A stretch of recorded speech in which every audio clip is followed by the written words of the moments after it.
Hey everybody, welcome back.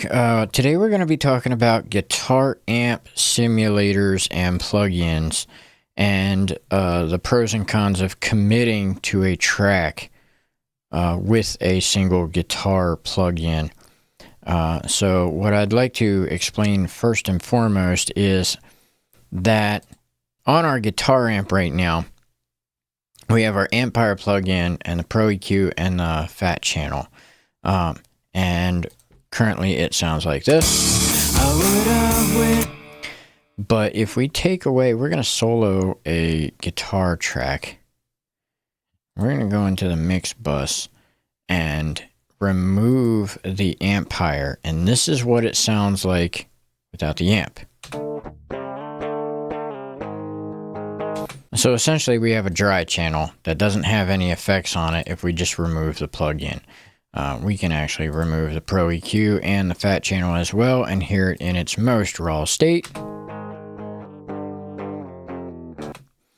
And the benefit to that is if we send this track off to an engineer, there's a good chance that they will be able to change the sound of the amplifier to improve the sound if they need to.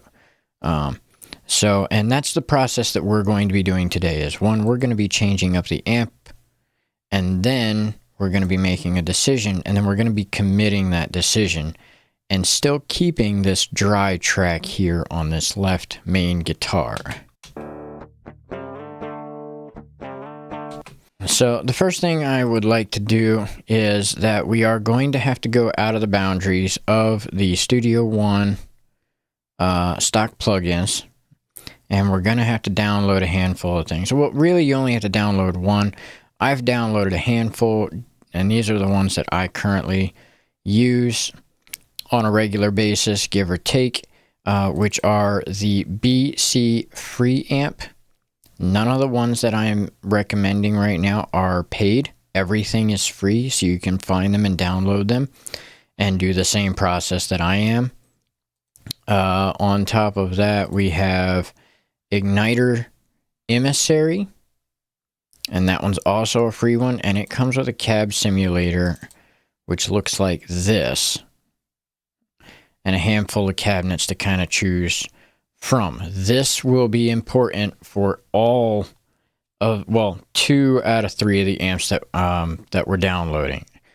So it is important to have this, and it's the #1 reason to download this amplifier because it comes with it.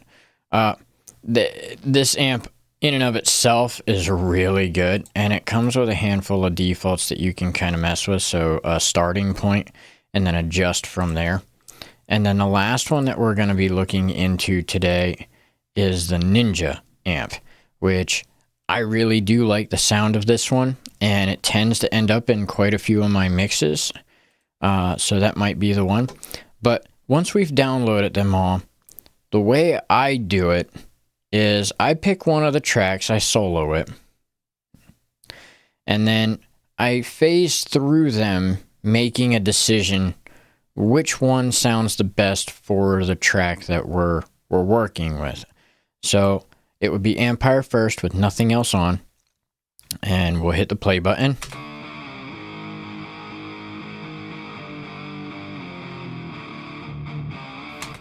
And then I would turn that amplifier off and pick a different one. So we'll start with BC Free Amp. If you click where it says default, it pops up this menu, factory presets. And I'm going to try a bright distortion and hit play.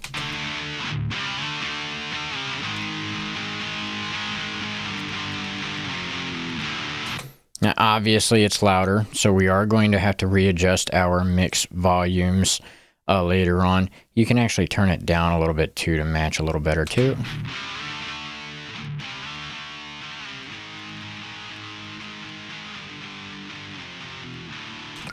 So that one sounds pretty good. And then these last two, we will turn on the Emissary, but we will also turn on our cab simulator that we got from them. So both of those work together. And we'll pick a preset for this one as well. Let's try lead tight.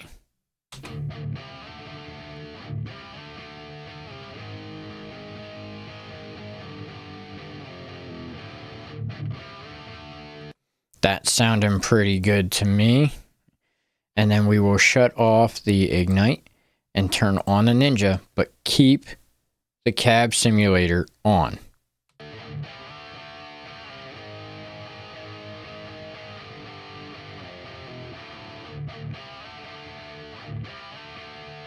That's a tough call between the Emissary and the Ninja.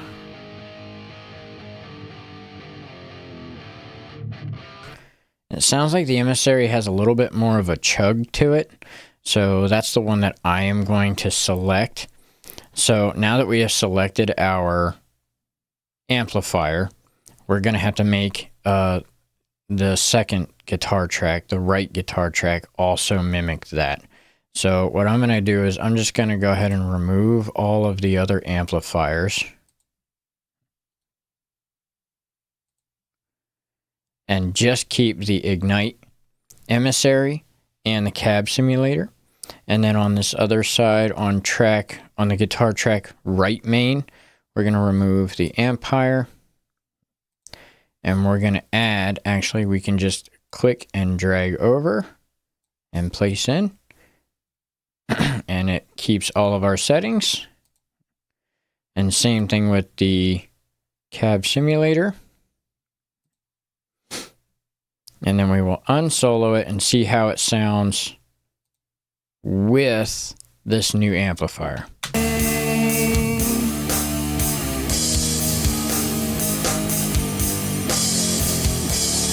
would have wished you well, but I don't think you believe me. Okay, it sounds like we might have to make a little bit of an adjustment on either the EQ or the compressor. So let's see. I've turned the compressor down to 33.04 dB. We'll go down here, 33. There we go. So now they're even. But I don't think you believe me.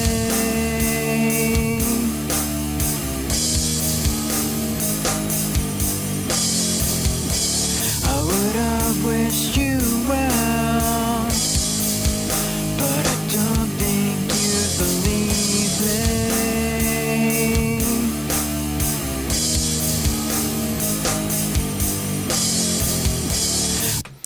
Okay, so they're sounding pretty good. So in this situation, what I would like to do is I would like to be able to have that on the final mix as a committed track.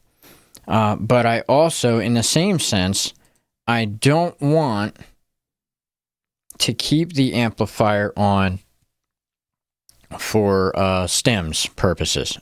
So if I ever want to send it out or something like that, I can give somebody the ability to change that over, which is so where we're going to commit the track, but we're going to keep a tracking copy of it.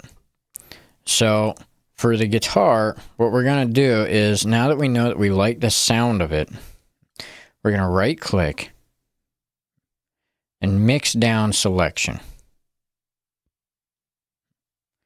which gives us a wave file, which we don't want a single. We don't want a stereo. We want that. There we go. I would have wished you well. Okay.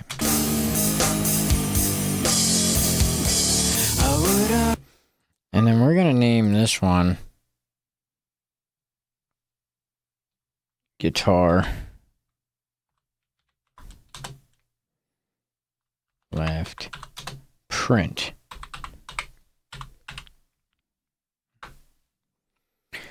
So now, because it's printed on there, there's no way to get it off. But this copy here has been muted, but the plugins are still attached. So we can take that and keep it for stem purposes. And if we unmute it and solo it and remove the plugins from it, it sounds clean still.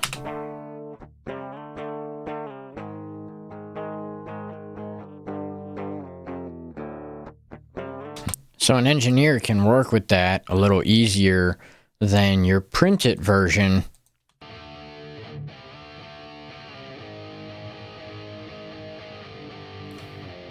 And you might be asking yourself, well, why would I want to print it anyway? What's the big deal? Okay, well, down at the bottom is a performance, CPU performance icon. And that's telling you that your computer is, whether it's good or overloading. And my computer personally, this may not be for everybody, but there are going to be quite a few people that run into the problem of using amps and drums and other effects, FX buses, mastering plugins. You're going to run into the problem of having too much going on your CPU. So the way to mitigate that is to print the sound. So that way the computer doesn't have to process all of the plugins attached to this track anymore. So if this was on, it would need to process the amplifier, the cabinet, the EQ, and the fat channel alongside of all of your other plugins that are on, plus your mastering plugins. But by mixing it down and making it its own sound, it is now not operating any plugins. It's just processing the sound, which reduces the amount of CPU you're using. And when you have big enough track, it does make a difference. It makes a huge difference sometimes.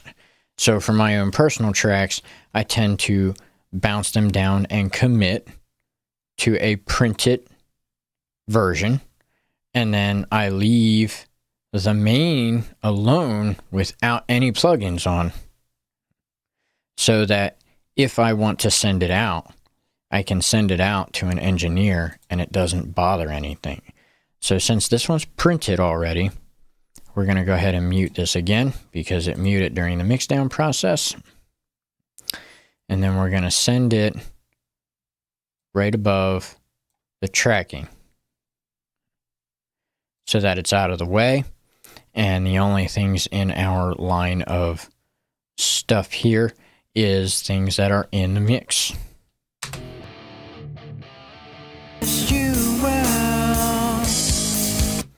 So we're going to go ahead and do the same thing to this one, mix down selection. And then solo, bounce, and turn off all the plugins on the main. Turn this one to the right and rename it Guitar Right. Oh, I think I misspelled it. Yep, I did.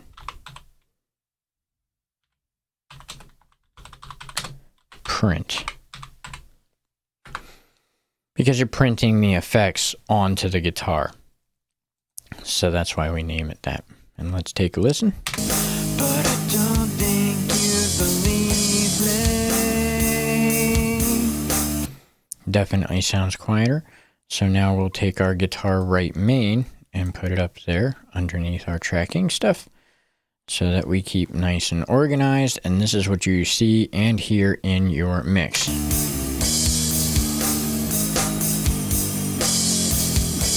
I would have wished you well.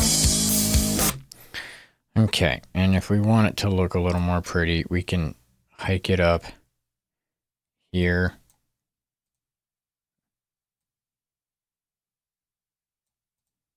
How much did I? 18.3. So we'll go 18.3 on this one. If I can get it to cooperate. There we go.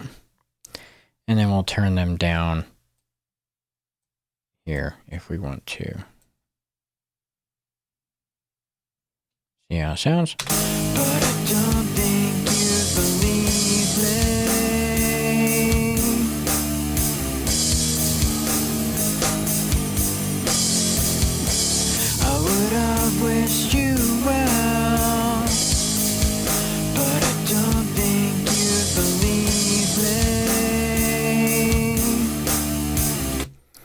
Okay, and that is saving us a little bit of CPU.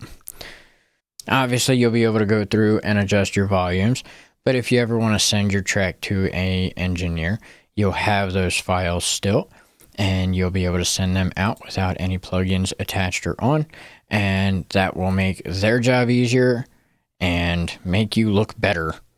Because engineers, sometimes they're really finicky about the tracks that they accept.